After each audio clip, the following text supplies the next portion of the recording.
Bangladesh, a South Asian nation half the size of the United Kingdom, but with almost 3 times the population.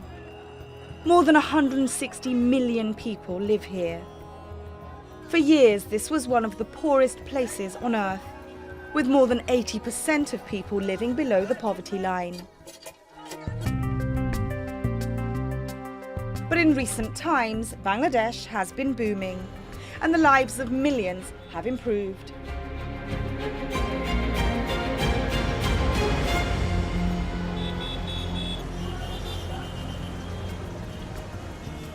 Women are taking a much more active role. Their contribution to the labour force has jumped from 16% 2 decades ago to more than 40%. They're leading the way in low-skilled work, in industry and in business, transforming their lives and lifting their families out of poverty. আমার এখন দোতলা বাড়ি আমার বাচ্চাকে মানে দুইটা বাচ্চাই master degree করছে সব এই ব্যবসার কারণেই Over the past decade, Bangladesh's economy has grown by more than 6% every year. It's just one of 30 countries in the world to achieve this. It grew by 7.3% last year, the highest rate in more than 30 years. And this year's growth is expected to be even higher at 7.8%. 45 years back, the size of the economy was only about 10 billion US dollar, and now it is 250 billion US dollars. So 25 times larger economy. But what's driving this remarkable change? In a country with an abundance of skilled and unskilled workers, progress has often been held back by political instability, natural disasters and weak infrastructure. Despite these problems, many industries are flourishing. Bangladesh is the world's second largest exporter of ready-made garments after China. It sells generic medicines to more than 140 countries. And overseas demand for its traditional goods is growing. A country once dismissed as a basket case, Bangladesh has now become an influential and competitive player on the world stage. When you start, you always want to be that, hey, I want to take this everywhere, I want to be as big as possible, right? But believing something is one thing and then seeing it is another. Key to Bangladesh's boom is its garment industry. Last year, it accounted for 82% of the country's exports and nearly 15% of its gross domestic product. It also created jobs for nearly 4.5 million people, more than 60% of them women. বাচ্চা কাচ্চা লেখাপড়া শেখা লাগে টাকা পয়সার দরকার আছে না তা যদি আমরা বাইরে থেকে ইনকাম করতে না পারি তাহলে কিভাবে এদিক দিয়ে খরচ করব Masul Muslima Begum moved from her village to the capital Dhaka 8 years ago. Her basic salary is around $65 a month, but with overtime, when she works up to 12 hours a day, she earns $140. But not so long ago, these factories were among the most dangerous in the world.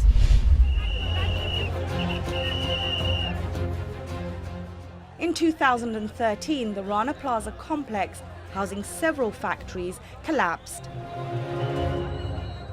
More than 1,100 workers died.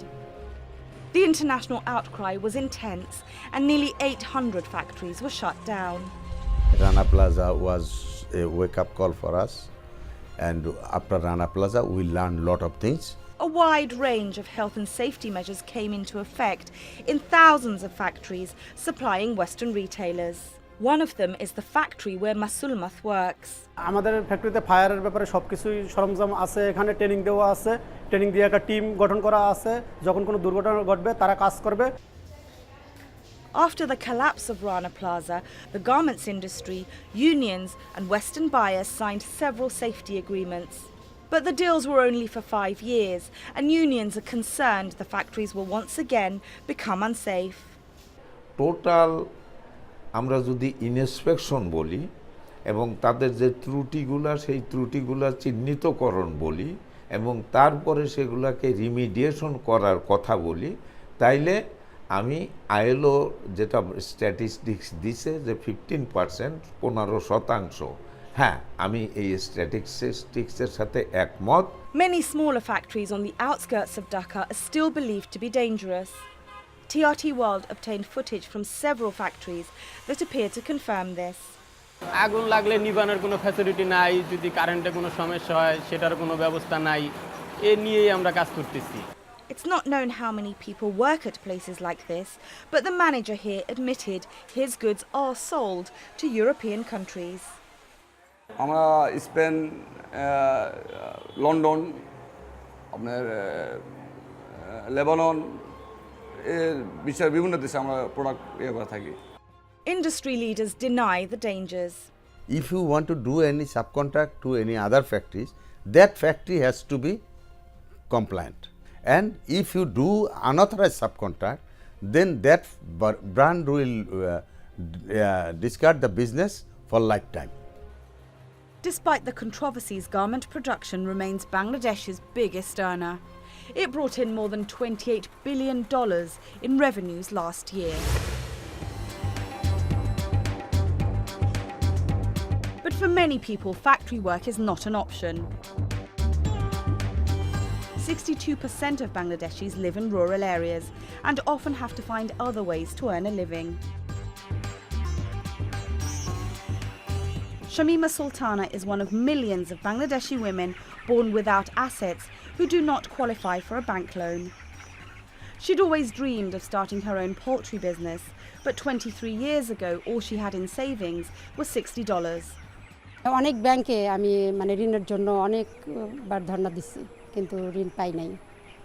তো বুড়ো বাংলাদেশ তো খুব সহজে এবং একদম বাড়িতে ধরতে গেলে পৌঁছায় দেয় আমাদের। She borrowed another 60 from a microfinancing company and bought 300 chickens. Now she earns several thousand chickens as well as cattle and has recently taken out a new loan of $24,000. Bangladesh is a cash-based economy. Half the population doesn't have bank accounts. Microfinancing schemes are trying to fill that gap.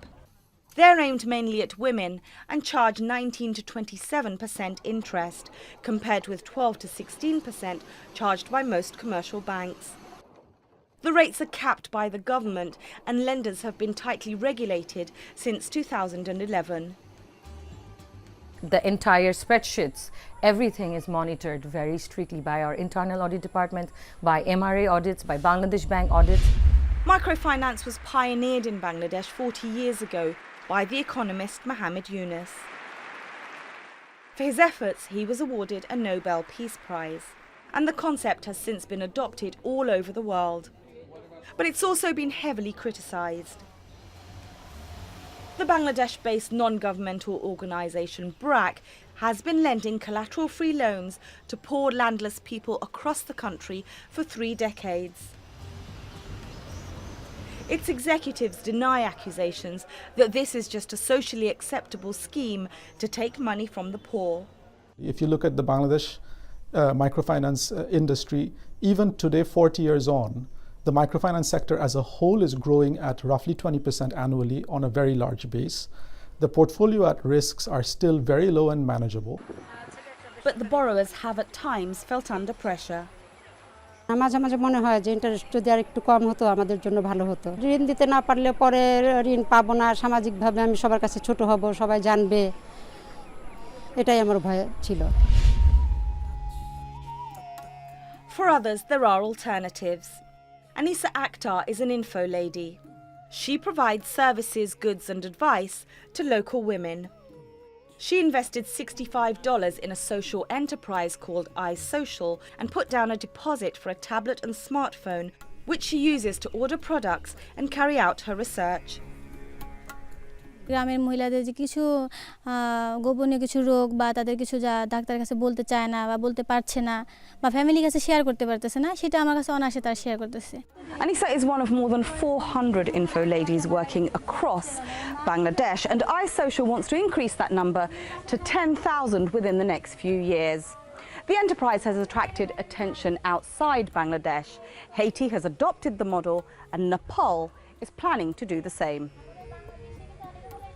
For some women, the job isn't always easy. One of the biggest challenges that we face is different social barriers, things like when parents or guardians wouldn't allow the info ladies to join us because they would think what other people will think, or they think going door to door is not respectful and things like that. It's not a problem Anisa has had to face. গ্রামে আমি রেসপেক্টটা খুব পাচ্ছি, এর জন্য আমার family আমাকে খুব support করে। বিশেষ করে আমার শাশুড়ি আমার সাথে রোদ্রের বেলায় গ্রামে অনেক সময় ঘুরছেন, আমাকে কাজে সাহায্য করছেন। আমার হাজবেন্ড কখনো উনি পিস টান দেন নাই, উনি সবসময় বলছেন যাও তোমার কাজটা ভালো, তুমি যে করতে পারো। But these opportunities have been a long time coming.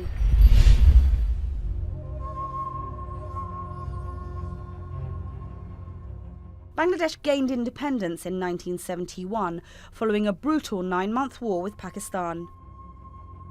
This army, this Bangladesh army, fought for liberation of this country.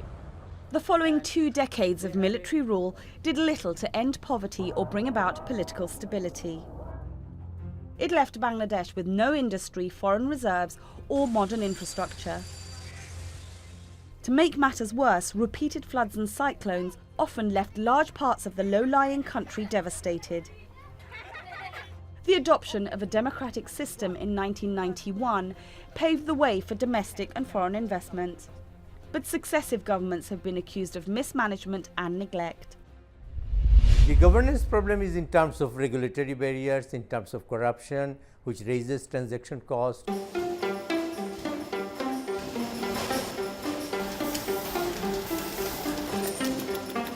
But Bangladesh now has grand ambitions. The World Bank has raised its status from a least developed country to a middle-income one. The government plans to increase exports from $34 billion a year to $40 billion within the next 15 years, and it's offering incentives to lure in investors, including setting up 100 special economic zones where businesses can operate under favourable terms. First 10 years, the industrial units don't need to pay any taxes to the government. They can import all that machineries and constructional equipments in the economic zones without paying any duty. One industry the government has actively been involved in is the IT sector. It wants to create 2 million IT jobs within the next 3 years. It's set up 33 technology parks across the country, where e-commerce and software companies pay low rent and are given tax breaks. The sector itself is taking the lead, with many companies writing their own software instead of buying it from overseas. One such company is Patao, a motorcycle ride-sharing app with more than 100,000 users every day. Most of them are young urban professionals or students. In a country where heavy traffic often brings cities to a standstill, it's transformed their daily routine. Often I take bus for coming to the campus. It normally take 50 minutes to get there. Sometimes it more than that, like 1 hour and 20 minutes. It took me 15 minutes to get here. Now, some customers are buying smartphones just to use the service. We went down on the streets, we got people to learn about it, right? We taught people by hand that, hey, this is how you request a ride, this is how you go from point A to point B. Patao is one of 2,500 e-commerce businesses in Bangladesh. Another 15,000 small companies are thriving on social media. And once again, Bangladeshi women are making their mark. We have lots of entrepreneurs in this sector. Like in Facebook, there are 8,000 women are working on e-commerce sector. So this sector really going fast for women also and for everyone. IT is also playing a vital role in education.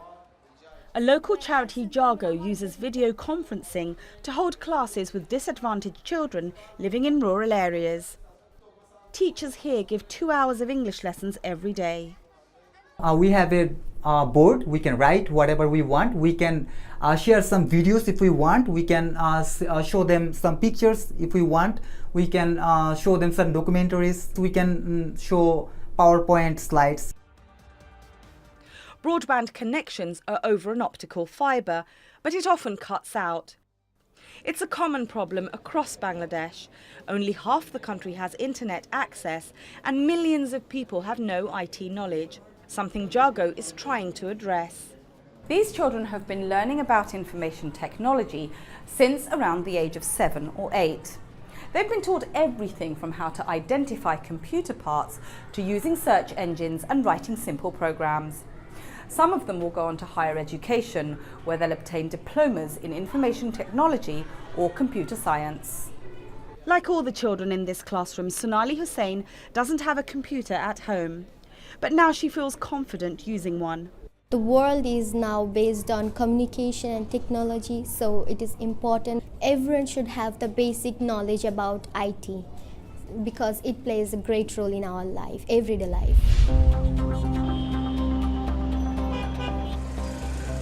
The IT sector is one of several thriving high-tech industries. Over the past 20 years, generic drug production here has grown 30-fold. More than 500 kinds of medicines are now made in Bangladesh, including cancer drugs and insulin. It's enough to meet 97% of domestic demand. The government has capped the prices on all medicines so ordinary people can afford them. Like Sonia Mahmood, who suffers from stomach pains. One packet of tablets costs just 83 cents and lasts 2 weeks. বাসা ভাড়া gas bill পানি বিল দেওয়ার পরেও আমার ওষুধ কিনতে কোনো সমস্যা হয় না বাজেটের মধ্যেই আমি কিনতে পারি ওষুধ Bangladesh sells generic drugs to more than 140 countries, including the UK, US, Turkey and Germany. It's achieved this by copying drugs already on the market without paying costly fees to the patent holders. A concession given to it by the World Trade Organization. Prices are much lower than the originals, even though they contain the same active ingredients. For example, sofosbuvir, originally made by Gilead Sciences, is a drug used to treat hepatitis C. Each tablet costs $1,000, but the Bangladeshi version, Hepatovir, costs just $5. And a single anti-cancer tablet, Alotinib, originally manufactured by Roche, costs $60. The Bangladeshi version, Erlokent, is $3.50. As many as 600,000 tablets are produced at this factory every hour, using state-of-the-art equipment and highly trained staff. We have almost 70% working in the research and development group. One for formulation and the analytical. So every year we have, from Incepta, I would say more than 50 to 60 new product launching in a local market. Bangladesh now imports just 3% of the drugs it needs, far less than many other countries. For example, Pakistan imports 30% of its medicines, Vietnam 60% and Singapore 80%. And in a country where it's believed 1 in 5 people are unemployed, it's created thousands of jobs. After finishing our graduation, I get a job in 1 month. In other sectors, it's not so easy. And the salary and structure and incentives are so very nice.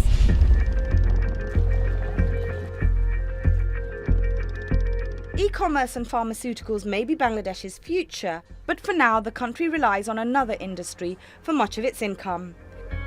The export of manpower. Money sent home by more than 10 million migrant workers in the Gulf states, Singapore, the US and the UK has earned Bangladesh billions of dollars.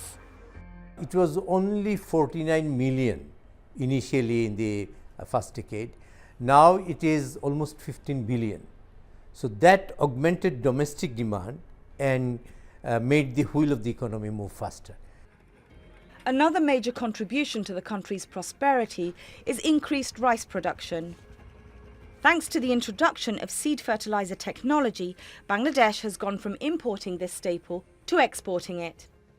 Output has risen from just 13 million metric tons 40 years ago to 40 million. That makes the economy stable, because if you have to be dependent on imports for food, that creates a lot of pressure on your balance of payments, on your macroeconomic situation.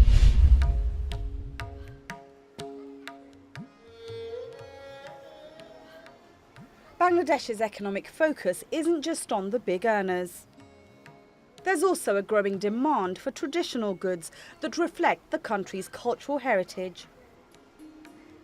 But exports have been slowed down by a shortage of artisans. Many weavers like Al-Islam have been making traditional saris since childhood. It's a skill that's been handed down for generations. আগে যেমন আমরা শিখাইতাম অনেক মানুষ শিখতে চায় না আর এই কাজেতে অন্য কাজে পয়সা বেশি পায় It's another area where the government has stepped in. Initiatives include training centres like this one, which teach low-earning artisans new skills. I would like to add something new in my business. That's why I have come here to learn some designing. They have taught me about color, about chemicals, about design. Despite its successes, Bangladesh still faces many challenges. Wages remain among the lowest in the world. Al-Islam receives just 12 to 15% of the sale price of his goods. So for a sari that costs $700, he will receive just $100, even though it can take him up to 6 months to make something like this. And many garment workers can barely survive. এই ৫,৩০০ টাকায় একজন garments শ্রমিকের পক্ষে তার পরিবার সহ তো দূরের কথা তার নিজের পক্ষেও জীবনযাপন করা সম্ভব না Safety concerns inside the factories also remain. You cannot monitor every day every factory, right?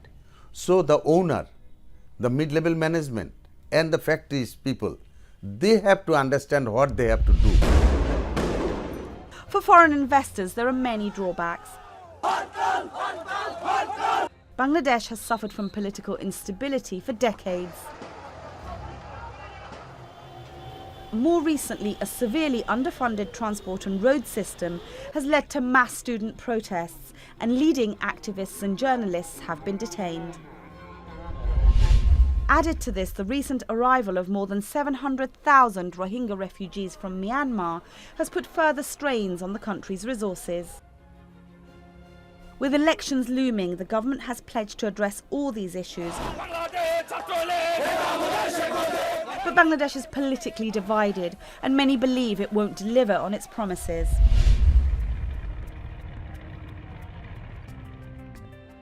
Through all of this, the Bangladeshi people have displayed a resilience and resourcefulness that's transformed their country. The garments industry is projected to bring in more than $30 billion this year. Generic drug exports are growing at a rate of 24% per year, despite competition from India and China. The plan now is to capture 10% of the global market within the next 7 years. We want to be a global player. We could do it. And we have the technology, world standard technology and world standard equipments. Bangladesh's IT industry is already worth $250 million and is expected to reach $5 billion by 2021. The goalpost keeps moving up, right? And I think it will continue to always move up. Coupled with this, Bangladesh's foreign exchange reserves, which were $200 million in 1976, now stand at $33 billion. And ordinary people are reaping the rewards. মনে করেন আমাদের এলাকাবাসীতে অনেক গরিব লোক ছিল এবং আমরাও গরিব মানে এই জায়গায় কর্মকাজ করার পর বাড়িতে বাড়িঘর করার মতো নিয়মকরণ করেছি এবং জমি জায়গা রাখছি গরু ছাগল কিনছি এবং বাচ্চাদেরকে লেখাপড়া শিখাইতেছি Only 23% of Bangladeshis now live below the poverty line, compared with 80% 2 decades ago. In the mid-70s, the average income was $130 a year. Now it's $1,600, while Pakistan's remains just below $1,500. And life expectancy has risen from 50 to 72 years, higher than India's 68 years and Pakistan's 66 years. 10 years back, it was unthinkable that during the time of Holy Eid, people will go out to have vacation. Now everybody tries to go out. If they can afford, they will go abroad. Within the country, there are many resorts that are coming up. They can afford that.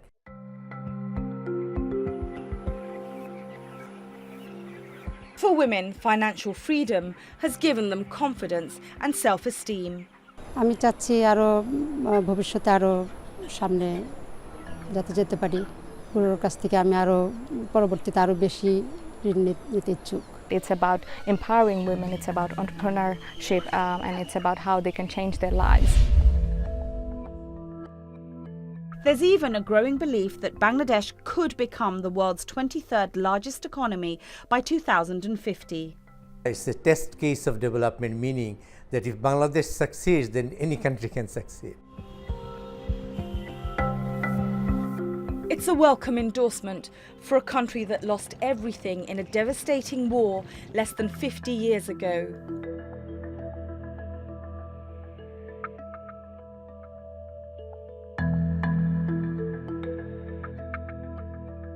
And for the people of Bangladesh who'd known nothing but hardship and struggle for decades.